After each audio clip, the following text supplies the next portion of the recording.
ഇന്ത്യയുടെ ഭൂപടം എടുത്തു നോക്കിയാൽ തെക്ക് ഭാഗത്തുള്ള ഒരറ്റം കാണുന്നുണ്ടല്ലോ, അതാണ് കന്യാകുമാരി. അവിടെ വന്നിട്ട് ബോട്ടിലൂടെ വിവേകാനന്ദ പാറയിലേക്ക് പോകുന്ന കാഴ്ചകളാണ് കാണിക്കുന്നത്. ഇപ്പോൾ വിജയല്ല മുഖ്യമന്ത്രി, അതെല്ലാം ഫ്രീ ആയി കൊടുക്കൂലേ? இது விஜய்க்கு இது சம்பந்தமே கிடையாது. സമ്മതമേ ഇല്ല. இது ட்ரெஸ்ல இருக்கும்போது விஜய் எப்படி வருவாரு? ജാക്കറ്റൊക്കെ പുറത്ത് കൊടുന്ന് വെക്കണം. വീണ്ടും തിരിച്ചു പോകുമ്പോൾ ഓരോന്ന് എടുത്തോണം.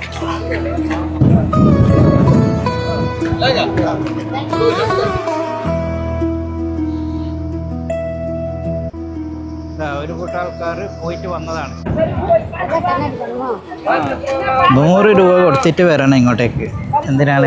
ഇതാണ് ഇന്ത്യയുടെ അറ്റം എന്ന് പറയുന്നത്.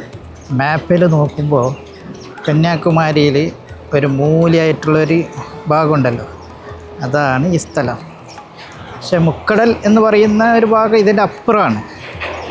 അതൊരു ബീച്ചാണ്, അവിടെ ഫ്രീ ആയിട്ട് എല്ലാവർക്കും പോവാം. പക്ഷേ ഇങ്ങോട്ട് വരണമെങ്കിൽ 100 കൊടുക്കണം. എന്തെന്ന് വെച്ചാൽ ഇതാ ആ കാണുന്ന വിവേകാനന്ദ പാറയുണ്ടല്ലോ, ആ പാറയിലേക്ക് എങ്ങനെ എത്തും? അതായത് ഇവിടെ ബോട്ട് സർവീസ് ഉണ്ട്.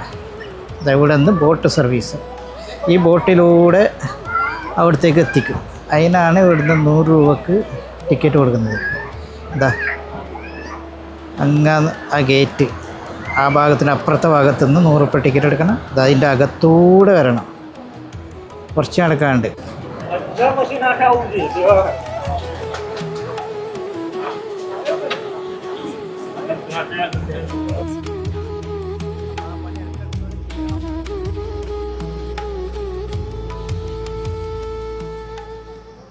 ഒരു കൂട്ടം ആൾക്കാർ പോയിട്ട് വന്നതാണ്.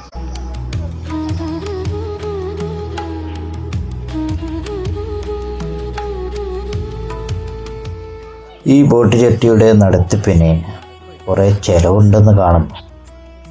കാരണം ഈ ബോട്ട് പെട്ടെന്ന് എടുക്കാനൊക്കെ ആഴം വേണമല്ലോ. അവിടെ എപ്പോഴും പൂഴി വന്ന് കൂടിക്കിടക്കും. അപ്പം അത് ഇടയ്ക്കിടെ എടുത്തുകൊണ്ടിരിക്കണം.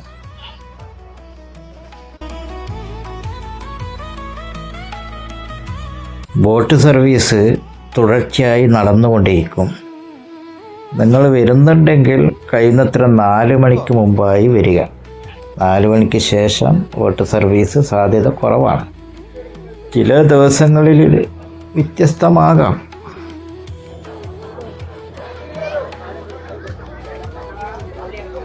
പല സ്ഥലത്തും ബോട്ടിൽ കറങ്ങാൻ പോയാൽ സേഫ്റ്റി ജാക്കറ്റ് നമുക്ക് തരും.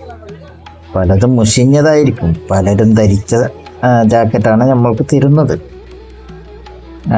ഇവിടെ നല്ല വൃത്തിയുള്ളത് തന്നെയാണ് കിട്ടുന്നത്, അതൊക്കെ ശ്രദ്ധിക്കണം.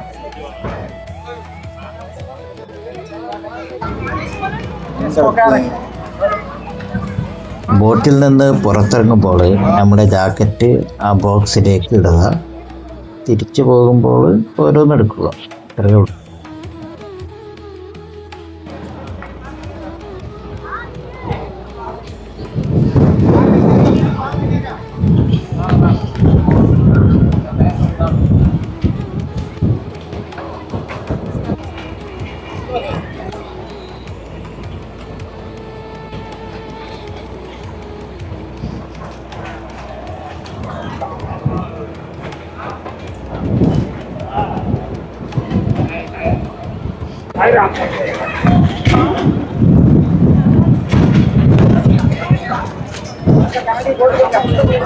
ജാക്കറ്റൊക്കെ പുറത്ത് കൊടുന്ന് വെക്കണം.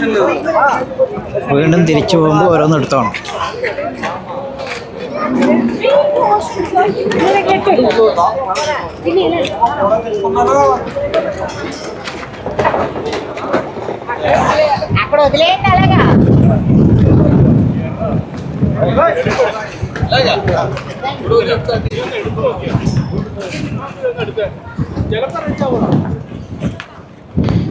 ഇതിൻ്റെ പേര് തന്നെ കണ്ട, വിവേകാനന്ദ, ML വിവേകാനന്ദ. ട്രെയിനൊക്കെ ഉണ്ടല്ലോ. ഇവിടെ ഇടയ്ക്കിടയ്ക്ക് ഒറ്റപ്പണി എടുക്കേണ്ടി വരും. അങ്ങനെ സുരക്ഷ ഒരുക്കുന്നുണ്ടാവും.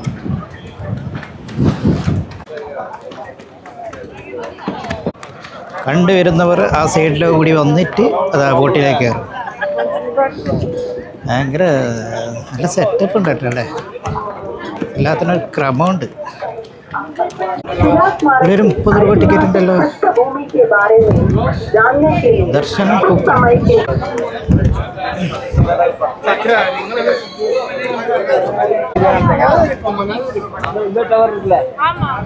അല്ലാണ്ട് അവിടെ നിന്ന് 30 ടിക്കറ്റ് എന്നാ കേരള 30 ടിക്കറ്റ് 30. അപ്പൊ അവിടെ നിന്ന് 100 അത് പോട്ടുകൂടാ സെപ്പറേറ്റ്. അവിടെ ഒന്നിച്ച് കൊടുത്താൽ പോരെ. ഇവിടെ വന്നിട്ട് വീണ്ടെങ്കിൽ ട്രസ്റ്റ് രണ്ട് വേറെ വേറെ. ഇപ്പൊ വിജയല്ലേ മുഖ്യമന്ത്രി, അതെല്ലാം ഫ്രീ ആയി കൊടുക്കൂലേ? അതാ ഇത് விஜய்க்கு இது சம்பந்தமே கிடையாது. സമ്മതമേ ഇല്ല. இது ட்ரஸ்ட்ல இருக்கும்போது விஜய் எப்படி வருவாரு? விஜய் பாஸ்ல தான் வருவாரு. ട്രസ്റ്റ് എന്ന് പറഞ്ഞാൽ എങ്ങനെയാണ്? ഇതൊരു സ്വാമി വിവേകാനന്ദ ട്രസ്റ്റ് അവരുടെ ഗവൺമെന്റ് സ്ഥലമല്ലേ ഇത്? കടലിന്റെ നടുവിൽ ദ്വീപല്ലേ? ദ്വീപ് എങ്ങനെ? கவர்மெண்ட்ல இருந்து நாங்க வாங்கியிருக்கோம் 100 வருஷம். 100 വർഷം? 100 வருஷம் நாங்க லீஸ்ல தான் இருக்கோம். அடுத்து மாறும்போது அடுத்த 100 வருஷம் நாங்க தான் இருக்கோம். അത് ഏത് കൊല്ലം സ്റ്റാർട്ട്? അല്ല 2000 എപ്പോൾ തുടങ്ങിയത്? 100 വർഷം 670 1970 என்ன சார்? 2070 വരെ ഉണ്ട്. இப்போ 54 தான் ஆச்சு. 54 ഇയേഴ്സ് ആச்சு. അതുപോലെയല്ല മുല്ലപ്പെരിയാർ ഡാം എടുത്ത് വാങ്ങിയത് 100 വർഷത്തേക്ക്. എത്ര പൈസ കൊടുത്തിട്ട് വാങ്ങിയത്? 1 രൂപ കൊടുത്തിട്ട് വാങ്ങിയത്. അവിടെ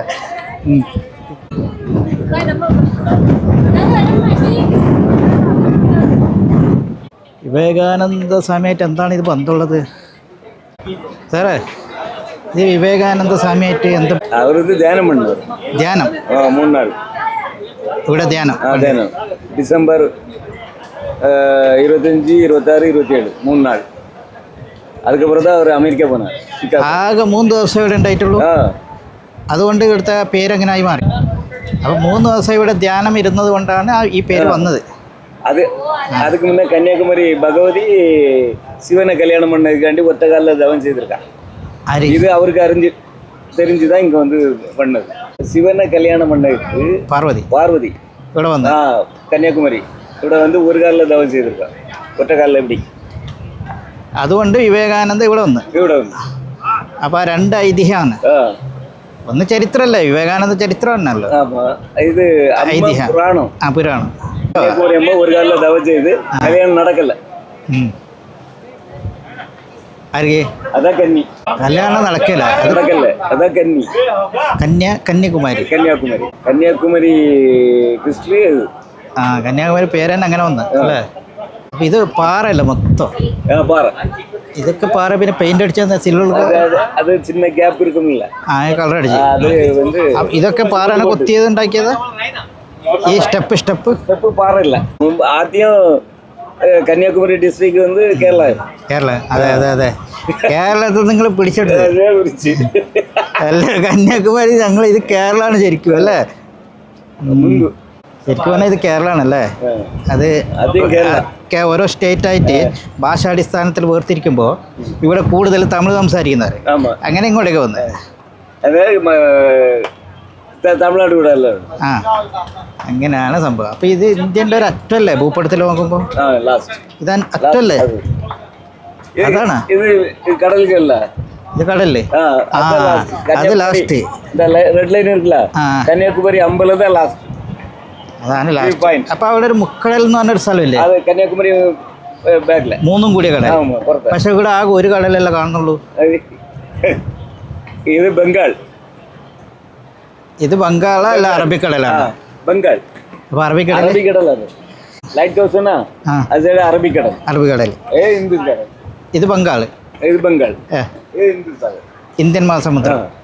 പക്ഷെ ഇത് കാണുമ്പോൾ എല്ലാം ഒരേപോലെ കാണുമ്പോ ഒരേപോലെ. പിന്നെ എങ്ങനെ ഇത് വേർതിരിക്കാൻ പറ്റുന്ന? എങ്ങനെ? 3 കളർ മണ്ണ് ഇരിക്കും. എവിടെ? കടലിനടിയില? കടക്കരയിൽ കറുപ്പ്, ചുവപ്പ്, വെള്ള. ഈ കരയിൽ നോക്കുമ്പോ 3 കളർ മണ്ണ് ഇരിക്കും. അങ്ങനെ വേർതിരിച്ച് அதுல போகும்போது அம்பலத்துக்கு பின்னாடி போகும்போது புறத்து போகும்போது இங்க இருந்து ஒரு திரை வரும், இங்க இருந்து ஒரு திரை வரும், നടുവിൽ ഇருந்து ഒരു തിര വരും. 3 തിര വരും. അങ്ങനെയൊക്കെയാണ് ഇത് വേർതിരിക്കുന്നത്.